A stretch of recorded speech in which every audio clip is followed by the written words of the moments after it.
David did it as he played on his harp. The Levites did it regularly at the temple. Jesus did it shortly before being executed. Paul and Silas did it while in stocks deep in a prison dungeon. The resurrected anointed do it as they stand before Jehovah's throne. Ah, yes, perhaps you remember this talk when Steve was talking about singing praises to Jehovah. Why? What did you think the talk was about? Well, it makes you wonder, if Steve wasn't anointed, if he hadn't gone down that track that led to the governing body, what might he have turned out like? Well, perhaps we can find out a little bit by checking out his brother Tim. Remember, Tim is 2 years younger than Steve. And so here's a video of Tim this is about 4 years old now. Story tonight on the Baldwin County Beat. I'm going to ring this.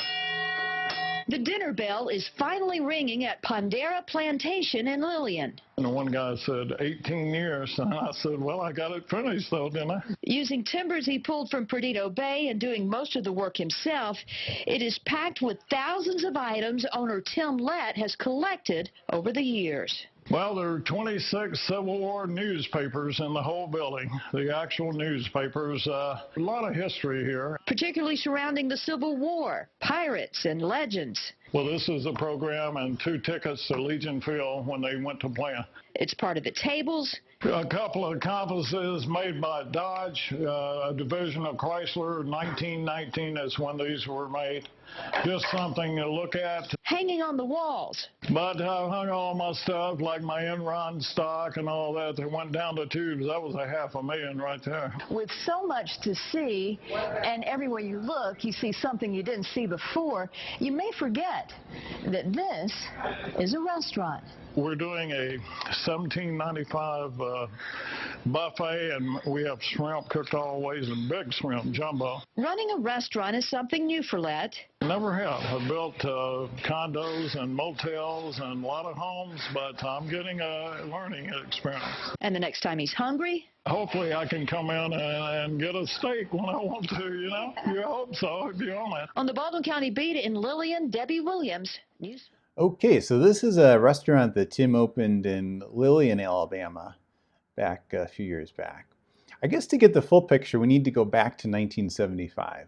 So as we mentioned in the part 1 here, the Watchtower simply says that in 1971, Steve and Susan started Special Pioneering, and then in 1979, they started in the circuit work.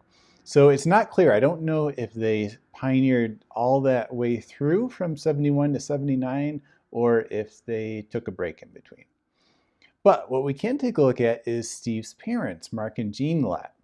So remember, they too had been special pioneers for several years. They'd been putting in the 150 hours a month. In 1971, they were in Clarksville, Arkansas. And then after that, they were special pioneering in rural Illinois. But what we see is that as 1975 drew to a close and Armageddon didn't come, who knew? Well, we see them make a decisive move. And so here we're checking out a real estate document, and we see that Mark and Jean are buying some property in Alabama. We can see their current address is still in Illinois. It's in Liverpool, Illinois, which is a rural spot up there. And this is September 13th, 1975. So isn't it striking how the service year ended in August, and by September, they're still living in their Special Pioneer territory, but they're starting to wind it down, and they're buying this property down in Alabama. And that's actually where they would spend the rest of their lives. It's really like a switch flipped. And they said, well, we did the pioneering thing until 1975. The end didn't come.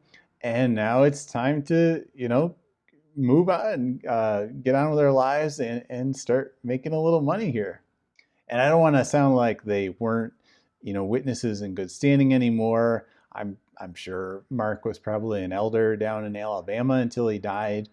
And Tim, I'm sure, as far as I know, is still a witness down there based on some comments I've read. I'm not sure if he was down in Alabama already or if he was still pioneering as his parents were, and then they all kind of moved down together. I do know that he went on to marry a young lady named Pam. You know, I was complaining in the last video about how everybody back then seemed to just name their kids after themselves. And it was Joe Jr. and so whoever Jr. Well, Tim and Pam actually took a slightly different tack. And what they did is they combined their names, Tim and Pamela, and so they named their daughter Tamala Lett. So that's a different way to handle things. So yeah, that was their daughter, Tamala. It looks like she goes by Tammy now, from what I can see. And so what was the family business that the Letts would get into? In 2 words, real estate. So you remember there was that little clip from the restaurant video where Tim talked about that. Running a restaurant is something new for Lett. Never have. I built condos and motels and a lot of homes, but I'm getting a learning experience. And yeah, that was the Lett family business. So Mark, Gene, and Tim got busy buying and selling real estate down there, building new construction, really all throughout that southern end of Alabama. And more specifically, we're talking about Baldwin County, Alabama, and the towns of Foley, Lillian, and Gulf Shores, Alabama. So this is right at the very bottom of Alabama, right on the Gulf Coast. It's just over the border, just west of Pensacola, Florida, and the Florida Panhandle. So Gulf Shores in particular is the strip right on the water on the Gulf of Mexico, whereas Foley and Lillian are the towns more inland. And so that Gulf Shores area is just packed with condos and beach houses and motels, just kind of your typical, Gulf Coast town. And as we'll go on to see, the Letts are definitely able to make some good moves in that area over the years. And so just to show that that indeed was the family business, we have a few things that kind of point us in that direction. So for example, here we have a business directory website, and it's describing the business called here Lett Builders and Development. And it describes Tim Lett as the current owner. It tells us it was founded roughly around 1978. It tells us an estimated $1 million annual revenue. Now, I'm not sure how reliable that figure is. I don't know what the website's basing that on. But anyways, at least it shows that the Letts had this construction real estate business. If we flip over to a document from 1988, you'll notice in the middle there it mentions the Office of Lett Real Estate in Gulf Shores, Alabama. So they evidently had kind of their own realtor business down there. We see something similar on a 1991 document here. And you notice Steve Lett is the grantee there. And it gives his address as care of Lett Realty in Gulf Shores, Alabama. So just another data point there. And finally, we have a document from way down in 2013, and it mentions that Timothy R. Lett has a presently inactive real estate broker license. So yeah, real estate was the family business. And let me tell you, I thought Toni Morris's parents had a lot of real estate transactions over the years, but the Letts beat them no contest. I wrote down all the transactions. I put 1 per line. And at that rate, I have 5 single-space pages of real estate deals that the Letts did down there. So, I mean, I'm not going to go through them all. I'm just going to kind of sketch out the high points, any interesting deals in particular. And what I'll do, I'll put in the description a link to the Baldwin County Records website. And, if that trips your trigger, you can go there and read every single record to your heart's content. Just go to Deeds and Records there. Type in Lett, L-E-T-T, and you can go to town. But basically they were buying properties, raw properties, they were doing construction, they were flipping the bare lots or selling the developed properties down the road. You'll see where Mark and Gene would buy a property, they'd get a mortgage, they'd pay it off, they'd sell the property, they'd use those proceeds to buy another property. Sometimes they'd sell right to Tim and Pam Lett, and then Tim and Pam would sell it to a third party, and sometimes the other way around. Sometimes Tim and Pam were buying properties that they would then sell to Mark and Gene, and Mark and Gene would sell them a year or two down the road. So that was kind of what they were busy doing in that neck of the woods. And what you can kind of see a little common thread that they all along the line, they were slowly buying up bit by bit property right by the beach in Gulf Shores. When they when they had some extra money to kind of send that direction, they would buy another piece of the property down there. These are narrow little lots, maybe 50 feet wide lots in that area of Gulf Shores. And so, for example, in 1978, we see them buying one of these lots by the beach for $23,000 here. In December of 79, we see them buying another property, like the next property over, for $60,000. In April of 83, we see them buying the next property over, and this one was $32,500. And what you see in the early 80s is that things get a little bit weirder for the financially for the Letts, that you see them kind of taking out second mortgages and getting stretched pretty thin, it seems like, based on the records. But the thing is, they're working toward this one big goal, and in December of 84, they're able to make the big sale. So by now they've created this one large property right by the beach based on all these little lots that they were able to buy, and they sell this large property to a developer for $900,000. So that had to be pretty awesome to kind of close that sale. And basically the Letts acted as the bank, and then this development group, the Owens Group, was making regular payments to the Letts on the property. And you also see through the documents that they're kind of doing the same thing on a kitty corner property, where again buying small lots to make one large development property. And it's a little fuzzy. I can't quite tell what they did with that property, if they owned it and developed it, or if they sold it along the line, but that was going on. Now, after the big $900,000 sale, we see that Mark and Jean kind of switch gears a little bit, and they start to get into the condo business. So in 1985, the following year, Mark actually buys 5 condos down along the coastline there. And then the following year, 1986, is when Mark dies, pretty young, age 61. So where has Steve been all this time?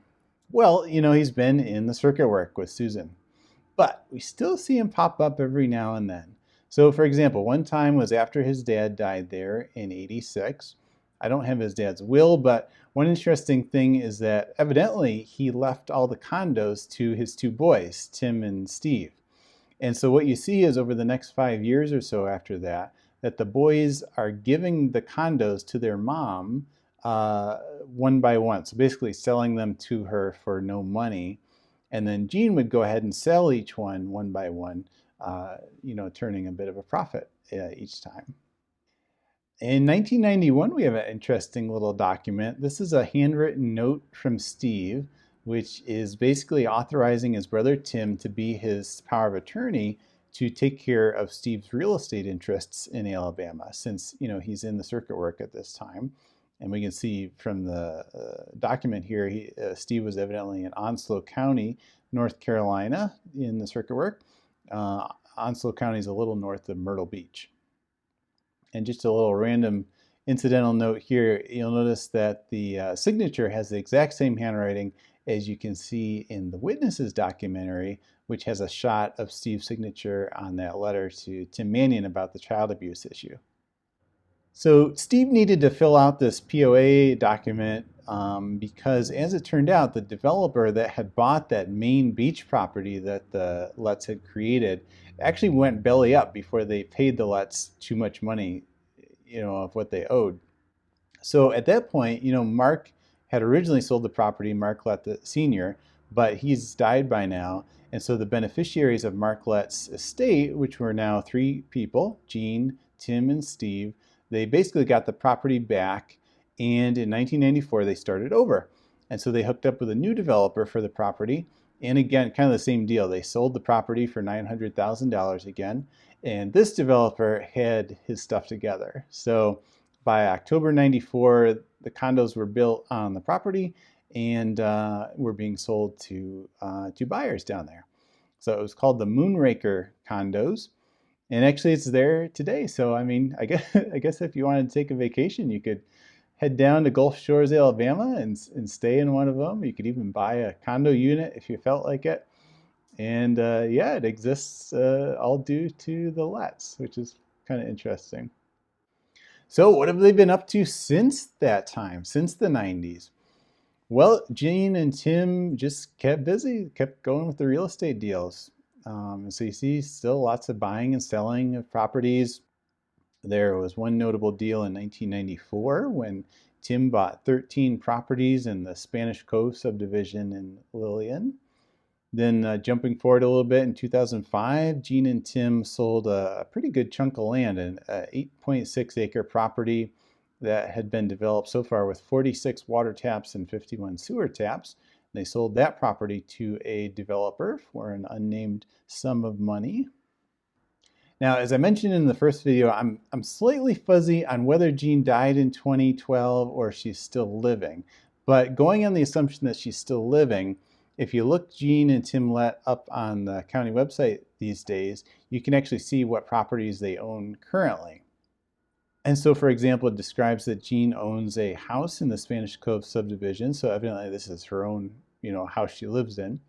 So that's appraised at roughly $175,000.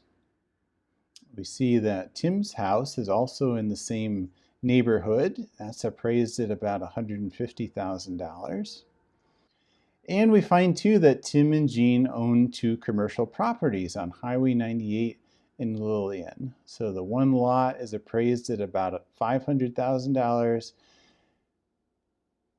And then the one right behind it is appraised at about $400,000. And so these properties are the spot where Tim's restaurant that we saw at the beginning is located, or was located. So yeah, he named his restaurant the Pondera Plantation, and it opened in 2016. And it turned out that maybe Tim was a little better builder than he was a restaurant owner. And actually the restaurant ended up closing after a little bit. So that was its state. And then in 2019, there were some owners of another Mexican restaurant in Gulf Shores that they decided to open a second location. And so they used the Tim's restaurant building for that. And so in early 2019, the Pirates Cantina Mexican restaurant opened there. Now, unfortunately, before it could really get rolling, in March last year, March 2019, the restaurant caught fire and it burned down basically. So man, all that memorabilia that Tim had collected over the decades, pretty much gone, which is kind of a bummer. We have a little video of after the fire. Let's check that out. Right, Byron. Firefighters are out here right now. You can see their truck behind me. They have been out here 24/7 since this fire erupted early Friday morning because it is still burning in parts of that building. The owner spending several hours out here as well today, just beginning to think about his building no longer being here. The aftermath of a destructive Lillian fire. Seen and heard among the smoke at Pirates Cantina. The restaurant's owner, Tim Lett, looks on. I actually laid the concrete blocks and everything, The 70-year-old built the place himself. It was here for a while. I worked on it for 18 years, and it was about 2 years people got to enjoy it. But he didn't just build it, he filled it with hundreds of collectibles. I had a campaign poster in there of Franklin Delano Roosevelt when he ran for president. Most of which are gone, buried in the rubble. There was a bronze cannon, and we're still looking for it, because I can't believe the bronze cannon melted. 3,000-degree flames, stripping 18 years of work down in just a few hours. I'm a pretty old guy, Anybody need 2 acres of ground, come see me. That's what I say.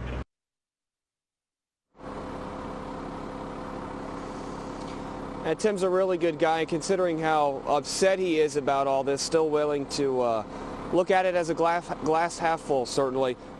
So yeah, that was the end of the old restaurant for Tim. And I guess that kind of brings us up to date with what Gene and Tim have been up to over the years. So what about Steve? What's he been up to? Well, as we saw, he always kind of stayed just a little bit involved in the family business, especially after his dad died. And like we saw in that handwritten note, he appointed Tim to manage his business interests, especially as regards the Moonraker development property there. But we see a few other things here and there. For example, in April of 1991, we find Steve buying a lot in the Hillside Estates subdivision for $6,000. Then at the end of 1992, Steve sells that property to Tim, again for $6,000. And then a week later, Tim sells the lot to a third party. Now, the final selling price isn't mentioned in the document, but that's how that went. And then we don't really see too much from Steve for quite a while. And that kind of makes sense because he went to Bethel in 98. He joined the governing body in 99. So, he would have gotten pretty busy the next few years. But don't worry, we're not done with him just yet. We see him pop up again in 2013. And this is where it gets kind of interesting. So in October 2013, Tim, Steve, and Steve's wife Susan go in together on a $500,000 waterfront property in Gulf Shores, Alabama. And as we can see, they split it, 50% ownership by Tim and 50% by Steve and Susan. And so the doc specifically calls out that it won't be Tim's home or even a second home, and it's not going to be Steve and Susan's home either. This is, as far as I can tell, strictly an investment property. So, if a governing body member has a spare $250,000 in his bank account, and he decides not to donate those extra funds to the organization, but decides instead to use them to invest in real estate, what does he get? Well, let's check it out. So here's the spot. It's located on the Little Lagoon Lake in Gulf Shores. You can see just back a little ways from the actual beachfront there. And here we see the Zillow listing for the property that they bought.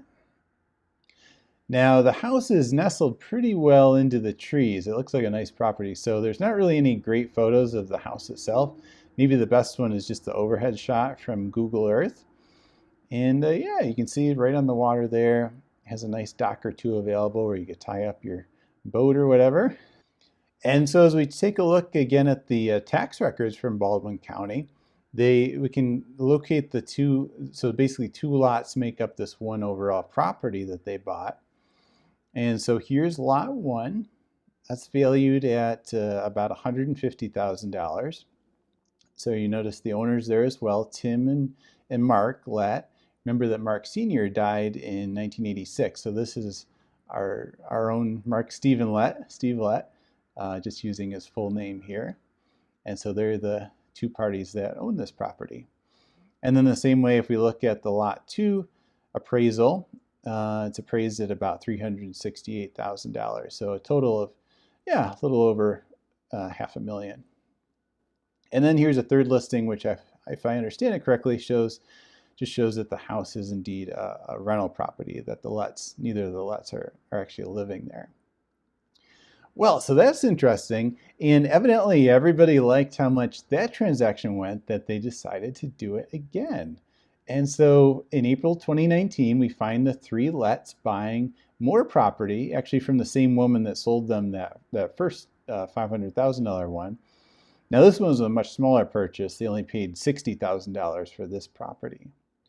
So that was in April 2019. And you'll notice again the same arrangement, 50% ownership by Tim, 50% by Steve and Susan. And then in September, we find that the Letts paid off in full the $500,000 mortgage on the first purchase. And then just a couple of months ago, in January 2020, the Letts paid off the second property, the $60,000 one. So yeah, what to say about this? I feel like I need to channel my inner Lloyd Evans here. Well, look, here's the thing. every governing body member seems to kind of have their niche, right? The certain subject that they're the go-to member to talk about that subject. So for example, Jeff Jackson gives the talks about translation of Watchtower publications. Tony Morris gives the talks about clothing choices. Dave Splain gives the talks about Bible chronology. And if there's talks about money stuff, well, Steve Lett is the guy. He's given lots of talks about this over the years, about how witnesses should use their money. He advises them to live modestly, not be greedy, and above all, the importance of donating funds so the society can do new construction projects. If I were a better video maker, I'd put in some really good clips here of from those talks of Steve's to really drive home the point that that's kind of his specialty subject. I'm not really a good video maker. I'll just say, watch the May 2015 JW Broadcasting episode. There, Steve Lett talks at length about donating. And then 2, check out the February 2020 JW Broadcasting, where he gives a morning worship talk with the theme, Guard Against Every Sort of Greed. You know what? Maybe I'll throw in one clip just for kicks because I like it here. Let's take a look. What would you say is the antidote that can immunize us against the poison of greed? Well, is it not contentment, see? For example, one sort of greed, we talked about greed for material things. Well, contentment will immunize us against this terrible form of greed. We're familiar with 1 Timothy chapter 6 and verse 8. So having food and clothing, and the footnote adds shelter, we will be content with these things. So contentment really protects us. And in effect, that's what Jehovah was telling Barak. He was telling him, you have what you need. Stop storing up great things or seeking great things. Be content with what you have and do more important things. And then he gave a powerful reason why Barak should do this. Jehovah told him in Jeremiah 45:5, for I'm about to bring a calamity on all flesh. So if you get the mastery over this, I will grant you your life as a spoil. Well, the same applies to us, doesn't it? Jehovah is soon going to bring a calamity on all flesh, and so we need to be content with what we really need and seek first the kingdom. We're just temporary residents, aren't we? That's what. Now, it might just be me, but if you're that guy in the governing body, if your thing is giving counsel about money, like we just heard, if you really believe Jehovah is going to bring a calamity on all flesh any day now, should you and your wife really be simultaneously buying a $500,000 investment property with your brother? I mean, let me know what you think in the comments. Maybe it's just me, but there seems to be a little bit of a disconnect between the words being said in public and the actions in private. Now that seems to vaguely remind me of something that happened to another governing body member right around this time last year. What was it? I can't quite remember. It'll come to me. And so, friends, I'm afraid we come to the end of our little look at the Lett family finances. Why don't we close by all standing, singing song number 15.